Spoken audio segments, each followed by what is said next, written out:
All right, let's talk about the South Carolina Gamecocks. This is a team right now in the SEC that's sliding under the radar. Obviously, they finished last season strong. We all can agree Sellers is a special player behind center, and they've got a lot of good players across the board. But this team is a lot better than most people in the media are giving them credit for, especially when you look at advanced analytics that has recently come out, courtesy of ESPN. It's clear Shane Beamer and co have done an incredible job. And this Gamecocks team starting to look a little dangerous, folks. We'll get to that in just 1 second. But first, I'm Nick. That is Andrew, and this is Saturday Morning Inspection.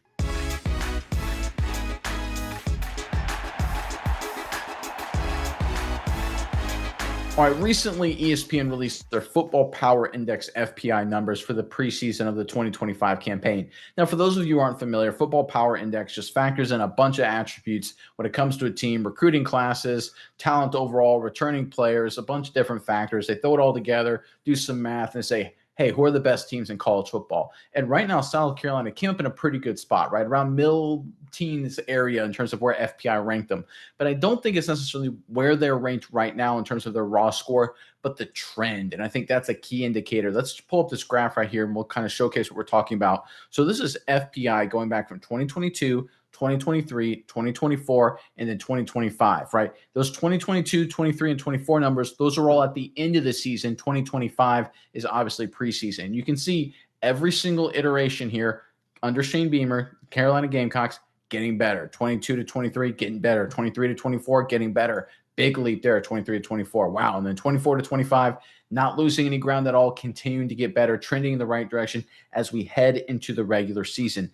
And this is incredibly important. The trend they're on and where they're ending up, that's a sign that I think something special is coming. If you don't believe me, let's pull up our second graphic right here.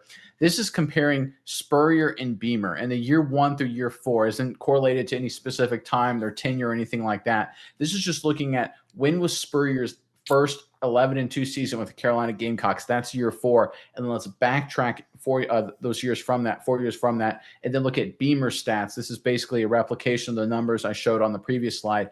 And you can see, very interestingly enough, the trend is incredibly similar as Spurrier was building up to that 11-2 campaign. Year 1, year 2, very close to where Beamer was, 22, 23. And then year 3, that big spike, just like with Beamer. And then year 4, look where we end up, right around 15 in the FPI. Overall talent, overall recruits, overall guys returning, all these different factors. The Carolina Gamecocks heading into the 2025 season are clearly at their best point since the first of 3 straight 11-win seasons under head coach Steve Spurrier, former head coach Steve Spurrier. A lot of people look at what's going on in Columbia right now and they say, yeah, it's solid, they're fun. They're going to win 8 games. Maybe go to the Outback Bowl. Maybe a little bit of a stretch. Who knows? This is a playoff team, folks. These are numbers of a team that's going to go 10-2 in the SEC and make it into the college football playoff, the 12-team extended playoff.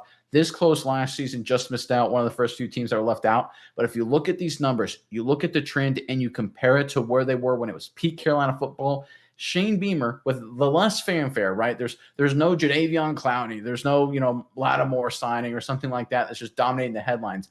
A lot less fanfare, but the numbers, the data says this team is just as good as the best Spurrier teams. They're trending in the right direction, and they look like they're going to be a force in the SEC heading into the 2025 season. All right, Miles, I know you've got a few thoughts on this, but first, Carolina fans, in the comment section below, as we look forward to the 2025 season, let's take a step back and look into yesteryear. And let me ask you this.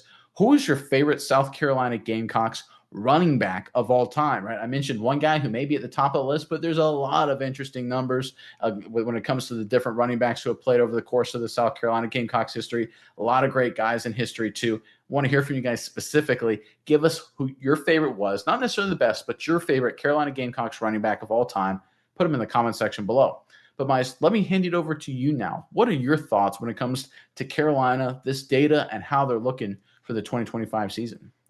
Yeah, Nick, I think it's big. And it's like you said, this is a team that trajectory is really on a good path. And you look at, those Spurrier years, those are great. Right around that 4th, 5th year, that's the year they go on, they beat number 1 Alabama that season. That was a special season for the Gamecocks. We won't talk about what happened after that, but it was a really great season for the Gamecocks. I think that's when everything was rolling for them. And I think Spurrier, Beamer, that comparison just shows, I think special things are in order. They were okay the first couple years of Beamer. Last year we saw flashes of greatness, and I think now it's all concluding. We talk about this when we talk about college teams all the time.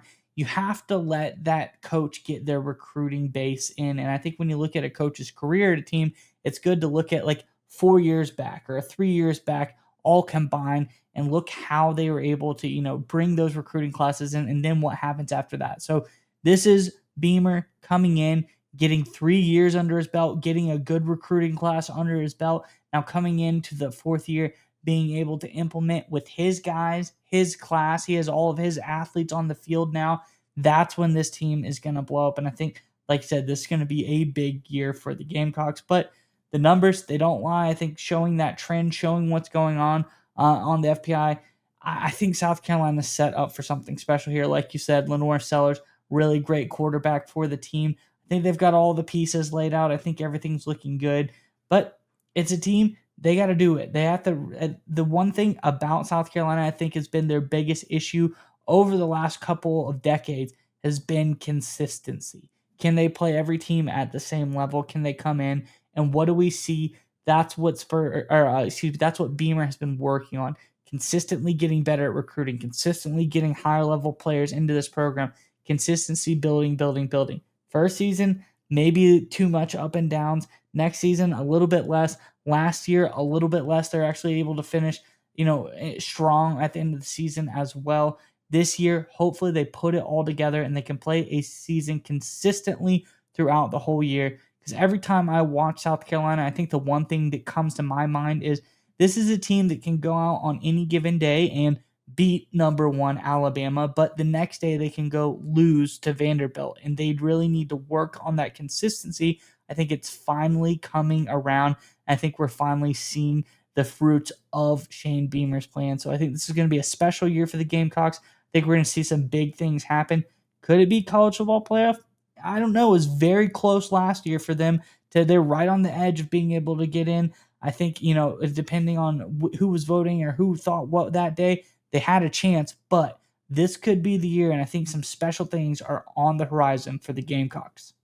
I just pulled up their schedule and you can go down the list here and you're just like 10 wins is very, I hate to say the term reasonable because it's the NCC, nothing's for granted. But they start with Vodtech and South Carolina State, then they go Vanderbilt, right? I feel like you should be 3-0, my personal opinion. I think a lot of people would agree. You go to Missouri, the other Columbia. I still like Carolina's chances there. You get Kentucky at home. At LSU is tough. You get Oklahoma and Alabama at home. You have to go to Ole Miss and A&M. But the reality is, I think you're Alabama at home. I like your odds. Oklahoma's rebuilding. A&M, I think, is 50-50. Ole Miss, it kind of depends how they're a very up and down team.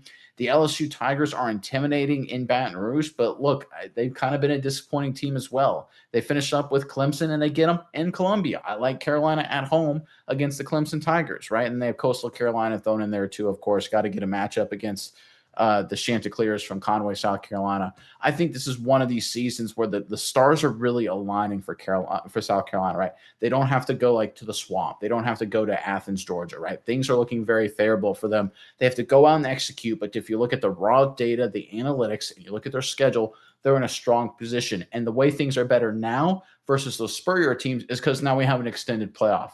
You're allowed a mulligan or two now in the SEC. You go 10-2, my opinion, I think people say this would be true. You're going or should go to the college football playoff. And I think that's what will happen. I think we saw the Volunteers last season fall under that path. I think Carolina's going to follow that same mold this season. I don't think they're a number 1 or 2 seed. They're not my favorite to win the SEC. I think that's clearly Georgia, Texas, with Alabama maybe being the third guy. But you talk about a playoff team and you get a Beamer ball with Sellers in the playoff. That's a dangerous squad, right? So right now for me, like you said, it's all about consistency with Shane Beamer and the rest of this team. Can they avoid the disastrous duds? Can they avoid a loss to Kentucky at home or something like that? Or God forbid, a loss to Clemson at the end of the season at home. If they can avoid those two things and just maybe have, a tough loss to LSU and a close loss to Alabama, and they could win those games. I'm just saying if that's all that happens, this team is going to the playoff and they will make some noise because Beamer ball, Shane Beamer, they are designed to win playoff football. That was one of the shames of his father, Frank Beamer.